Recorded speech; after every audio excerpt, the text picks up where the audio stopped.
помимо образования, конечно же, дружба была сильная, сплоченность, целеустремленность придает школа. Помогает в будущем, все же знаете, как бы в будущем все пригодится это. Общение с людьми и так далее развивает очень не только в плане образования, а еще и в жизненном отношении. Ну, помимо образования и знаний, она дала очень много. Приобретение друзей, приобретение каких-либо знаний, приобретение хороших отношений с какими-то людьми, знакомства. Общение, конечно, это друзья, которых я никогда не забуду. Все дала. Она близких самых друзей, родных мне людей. Хоть и учителей мы чуть не любили, но сейчас мы поняли, что они для нас делали и сколько хорошего они нам желали. Многому научили, во-первых, в обществе общаться с людьми, с разными характерами. Конечно, имея таких друзей, каждый день буду иметь что вспомнить. Ну, во-первых, база школы дает очень хорошую. Ну, много друзей, я надеюсь, и после школы мы будем также дружить. Да, конечно, школа очень много отдала. 36 друзей новых, которые я приобрела, я их всех очень люблю. И мы, несмотря на то, что мы большой класс, мы все равно дружный класс, мы куда-то ездим, постоянно видимся. Наши учителя тоже оказали на нас большое влияние. Конечно же, большие знания нам дала школа. Она мне дала правильное понимание дружбы. То есть она на чем основывается? На доверии. Эти люди, мои одноклассники, я к ним ко всем очень хорошо отношусь. Это на самом деле стали мне близкими людьми и я очень хочу, чтобы и в дальнейшем мы шли также плечо к плечу друг к другу. Какие пожелания могут быть одноклассникам? Они не только не одноклассники, мы с ними почти полжизни провели вместе, каждый день, каждый день 5 дней в неделю, и остальные дни тоже мы с ними встречались.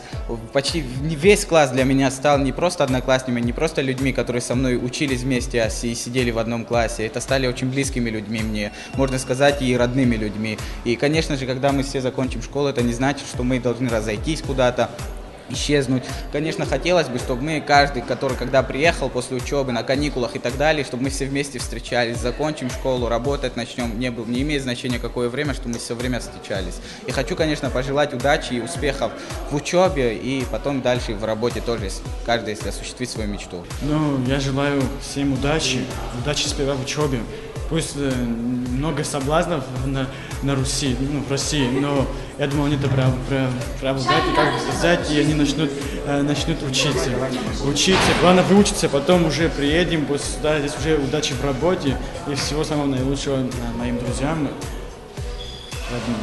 Я очень боюсь того, что мы потеряем друг друга, то есть вот эта дружба, эти отношения, которые на протяжении этого периода, который мы находились в школе, мы каждый день были вместе, каждый день виделись друг, делились определенными событиями, которые происходили, и очень хочется, чтобы не терялись. То есть каждый, естественно, разъедется по различным городам, но хочется, чтобы когда мы будем приезжать домой, мы каждый раз собирались и виделись. Это очень важно, я считаю.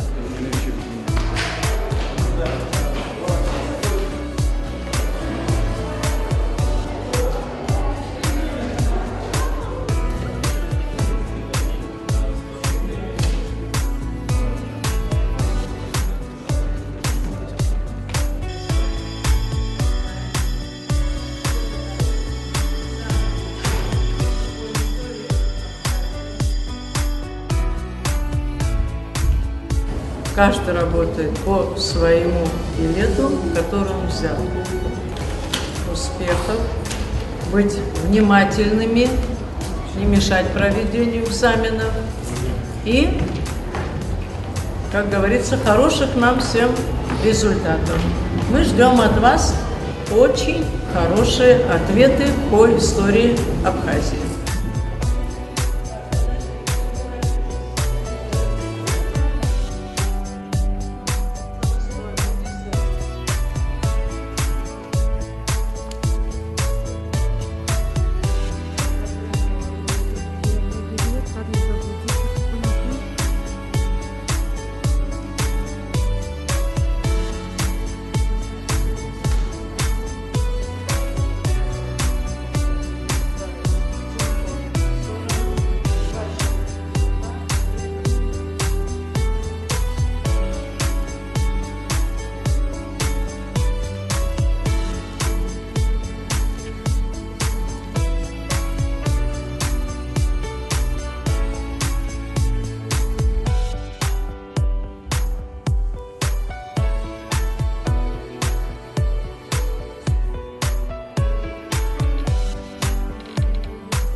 Греческая колонизация началась в 8 веке до нашей эры.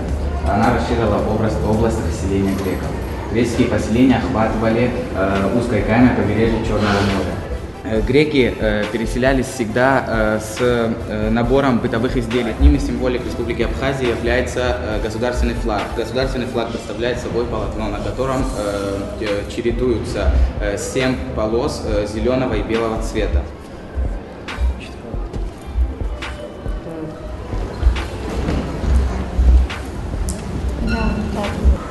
Второй билет, первый вопрос. Предпосылки, условия и время образования Абхазского царства Леон II. Да, это абхазские, саники, апсиды и семяне. В летописи Грузии это знаменательное событие описывается так. Когда ослабели греки, отложился от них Иристав по имени Леон. Леон II, племянник Иристава Леона I, овладел землями от Эгриси до Лихи. Княжеская власть в то время опиралась на военную дружину. В то время происходило усиление хазарского каганата, что также защищало Византию от арабов. Поэтому византийский император вовсе не препятствовал отложению от самой Византии Абхазского царства. Так, у нас вопрос 12-й билет. Ирано-византийское соперничество. События Мессиминии. Пожалуйста. В 554 году в Мессиминию прибыл византийский чиновник Сотырих, который привез деньги, ежегодно выплачиваемые соседним народам. Не желая допустить этого, мессимяне они отправили к Сотыриху 2 знатных людей, Хаду и Туану, которые потребовали, чтобы он покинул их страну. Возмущенный Сотырих, он приказал избить этих 2 представителей палками. И после этого мессимяне они обратились за помощью к персидскому начальнику. И весной в 555 году Византия послала около 4000 отряд пехоты. Некоторые говорят, что там маршаневские владения, это маршаневцы, Мессиминии, искаженные.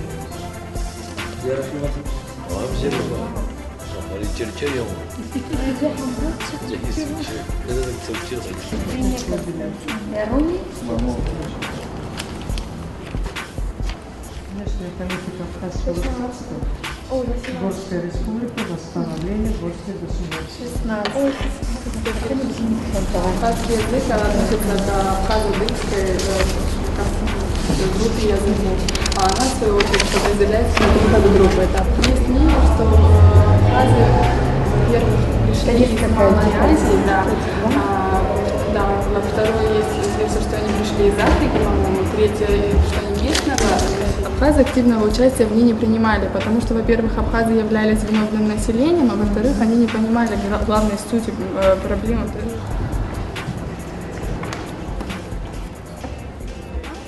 Арда тоже свой. Что? Ты первый подняла? Да.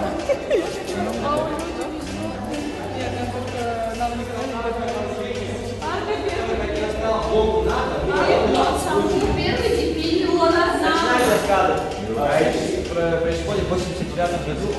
В это время, в 90-х годах, появляется конфедерация горских народов, куда входила Чечня и все.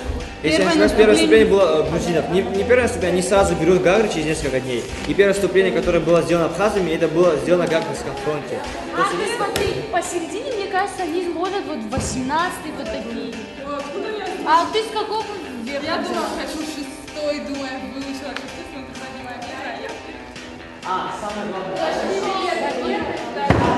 ничего не поняла. Восточный фронт, о чем ребят, разделите первый, второй, третий, шестой, 16-й, 10-й, 16-й, 10-й. Но они обратно были.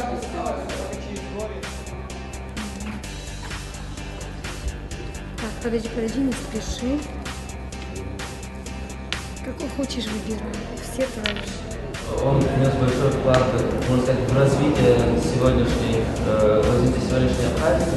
Идет строительство школы, у людей есть определенная работа, есть зарплата. Абхазия признана, да, Россией. После признания России последовали, например, многие страны. В Российском администратору и стояла на его стороне. И тогда, когда Хамутбей Чадьба, Михаил Чадьба тоже, который помог Убыхам, он за это его сняли, большая часть где-то погибла на войне, а кто-то остался в Турции, как бы этот народ растворился, свой язык они потеряли, и из-за этого народа они уже не существуют. Христианство пришло в Абхазию по разным данным.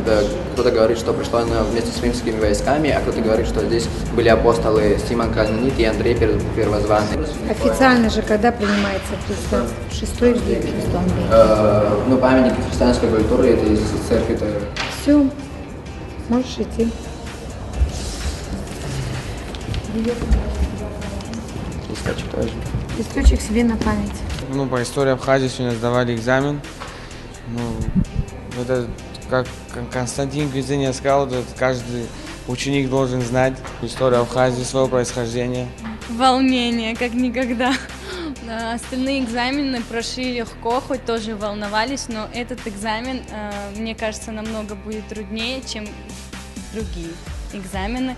Я еще не сдавала, но скоро буду сдавать. И думаю, не будет легко. Я думаю, будет трудно, потому что волнение превышает над всем. Историю Абхазии должен знать каждый человек, и поэтому перед каждым был, можно сказать, долг, чтобы он выучил эту историю Абхазии. Вот только из этого он был, можно сказать, трудно. Потому что все пытались учить все 20 билетов, а не один, а не два. Ну, они говорят, что все нормально, все легко, если знаешь, конечно, но все равно, пока сам не почувствуешь эту легкость, не будешь в этом уверен. Проявляются плоды всего года. То, как учился, показывают экзамены. Если занимался не тем, чем нужно, сложно будет. А если готовился к ним усердно, были консультации, все сделали для того, чтобы мы максимально подготовились к ним, легко, в общем, было для тех, кто готовился. Ну, конечно, экзамен по истории, тем более история Абхазии, я считаю одним из самых главных экзаменов, потому что это экзамен, как бы, каждый гражданин любого государства должен знать прежде всего свою историю.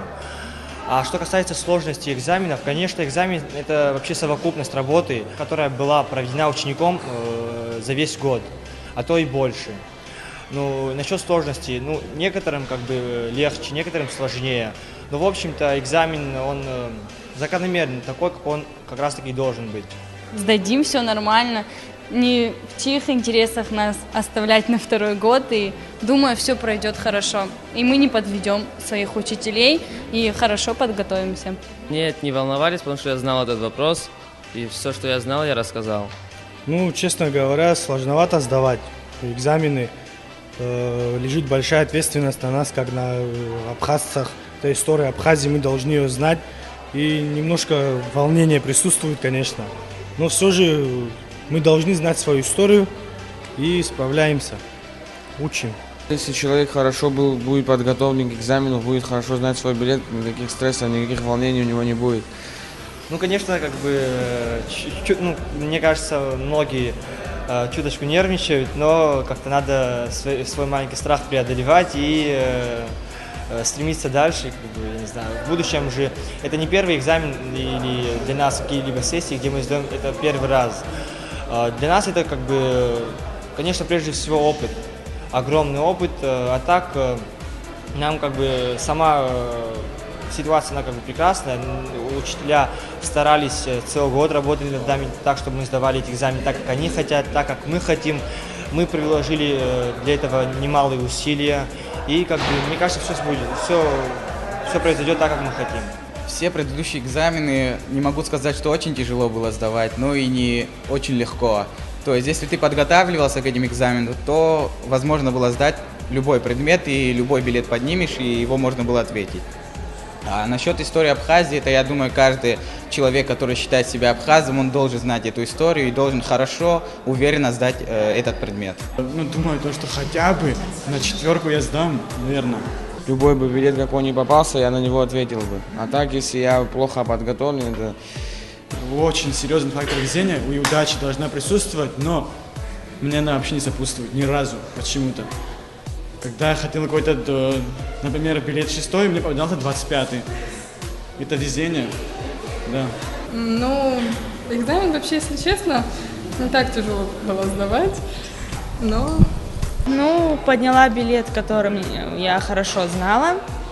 Вот, нормально все написала, ответила. Надеюсь, что положительная оценка будет. Ну, и не легко, и не тяжело, что-то среднее. Но сдать можно, если имеешь знания. Ну, это все относительно, зависит от удачи. Ну, тяжело, если не готовился, а если что-то выучил, может как-то легко, но тут очень сильно зависит от везения. Повезет, скажешь, нет, надо будет как-то выбираться. Лучше, чтобы свой поднял. Экзамены было сдавать не совсем тяжело, я думала, будет хуже. А так, в общем, все прошло хорошо. Вытянул, сказал нет, тоже сказал, но не так хорошо. Да, тяжело, довольно-таки тяжело. Дались экзамены, пришлось учить все билеты. И, пока я точно не знаю, что я получила, но надеюсь, что отметки будут положительными. И я думаю, благодаря нашим учителям любимым, которые оказывают нам поддержку, я думаю, что у нас у всех все получится и все будет хорошо. Ну, на протяжении всех этих 11 лет мы занимались, и сейчас нужно было просто как-то собраться и писать, рассказывать то, что знаешь. Те знания, которые мы получали на протяжении всего этого времени, нужно было просто сконцентрировать и выдать этот поток информации.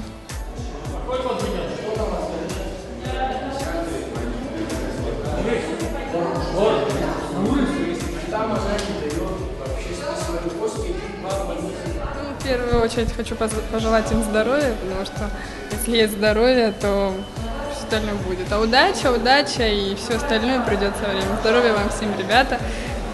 Будьте счастливы. Что себе желаю, то и им желаю, то есть всего самого хорошего. Удачи во всем, что они не захотели в этой жизни, достичь всех целей, которые они сейчас ставят. Некоторым поступить, все же это еще не у всех решено. И не теряться. Немного грустно в конце, что разъезжаемся, ну что пожелаю. Ну вот переживали, тут на вступительном удачно все сдали, также, чтобы первый курс закрыли второй. Там и бытовых проблем много, чтобы все нормально у них складывалось, хорошо было, выучились и приехали сюда. Самое главное, вернулись, чтобы и все нормально было. Я желаю им успехов во всем, в учебе и в дальнейшей работе, и вообще в жизни, чтобы все у них складывалось так, как им захочется, чтобы и мы не терялись, чтобы мы в дальнейшем общались. Я им желаю успехов, и чтобы у них в жизни все случилось именно так, как они задумали, так, как они хотят, так, как они все уже поступили, я уже их всех с этим поздравила, чтобы они в дальнейшем учились хорошо, я не сомневаюсь, что они будут хорошими специалистами в своих областях, и что все у них будет хорошо. Я им пожелаю удачи, всего самого хорошего, чтобы хорошо сдали на пятерки. Всем, кто будет сдавать экзамены. Ну, конечно же, выбрать те профессии, которые им по душе, добиваться успехов, целеустремленность – это главное. Идти надо высоко, вперед по карьерной лестнице. Успехов всем хочу, конечно, пожелать. Еще будем видеться, встречаться. Если школа закончилась, не значит, что мы не будем больше общаться. 11 лет – это почти вся жизнь вместе прожита. Будем видеться, дружить. Всем хотелось бы пожелать удачи. Одноклассники – это не просто люди, это люди, с которыми мы 11 лет встречались чуть ли не каждый день. Это люди, с которыми мы проводили все это время. А все это время, а школа это является всем этим временем. Конечно, наши пути в будущем разойдутся, один поступает в один университет, в один город, в другой. Всем хотелось бы прежде всего пожелать удачи, здоровья, сопутствия в всех их начинаниях. И мне кажется, это у нас не просто сдадим экзамены в вечер и мы не будем видеться. Мне кажется, у нас будут многие встречи, на которых мы будем видеться. С грустью очень я не хотела заканчивать школу, хотя и мы все стремились к этому. Но последний месяц, когда все подошло к концу, мы очень вообще не хотели этого. Мы не хотели заканчивать, мы не хотели расходиться. Мы хотим, чтобы мы всегда были вместе. Мы всегда будем вместе, я надеюсь. И своим одноклассникам я желаю только самого прекрасного, наилучшего. Я их очень всех люблю. Они для меня самые родные люди. Но сейчас у меня в некоторой степени какая-то грусть в душе присутствует, потому что мы прощаемся с нашей школой, еще это мы говорили, мол, закончим школу, все равно, мол, эта школа надоела уже, но все-таки всех будем скучать за учителей, за друзей своих, родных, как считаю себя родными этим друзьям. Ну, в принципе, тоже грусть. Ну, будет вообще жалко, конечно, расставаться со школой и с друзьями, будет тяжело там учиться. Вот. Но так, ну, как-то вперемешку и положительные, и отрицательные эмоции испытываю. Так, через 10 лет мы соберемся здесь и посмотрим это видео. Моя будущая профессия — это на медицинский. Я поступила, тоже были экзамены. Там потруднее, конечно, все, но все нормально. Планирую поступить в Высшую академию МВД, город Краснодар. По милицейской линии хочу пойти. Ну, я поступаю в Московский государственный университет, факультет, у меня факультет глобальной политики. А что касается сама кафедра международных отношений, а что касается то, что будет в будущем или какие у меня планы на это, мне кажется, прежде всего, план я не могу рассчитывать именно как это будет. Но мне кажется, что будет все прекрасно. Не только и у меня, но и моих друзей, которым я хочу пожелать удачи. Ну, я планирую поступить в Высшую академию ФСБ, отучиться там и, конечно же, работать по специальности. Ну, по профессии я поступаю на инженер-строительный в Ростов. Ну, буду в сфере строительства. И вот здесь, когда приеду сюда, думаю, наш разрушенный город после войны, после всего, я думаю его выстраивать. Планы таковы. Медицинский. Вот. Хочу стать врачом, кардиологом, надеюсь. Вот. Буду добиваться своей цели поставленной. Ну, собираюсь по экономической профессии учиться. Ну, хочу стать, во-первых, хорошим врачом, это важно. Хочу помогать людям, лечить людей добросовестно. Буду всеми своими силами помогать строить новое молодое государство, независимую республику Абхазия. Поступила уже в юракадемию имени Кутафина в Москву. Буду учиться на юриста, направление международное право выберу. Адвокатура, судьей, прокурором я стать не хочу. Собираюсь работать юристом в какой-нибудь международной компании, если получится. Хочу очень архитектором. Да, сильно хочу. В Москву поступаю в университет. Ну, надеюсь, думаю, получится у меня. Выбрала профессию экономиста. Я уже поступила.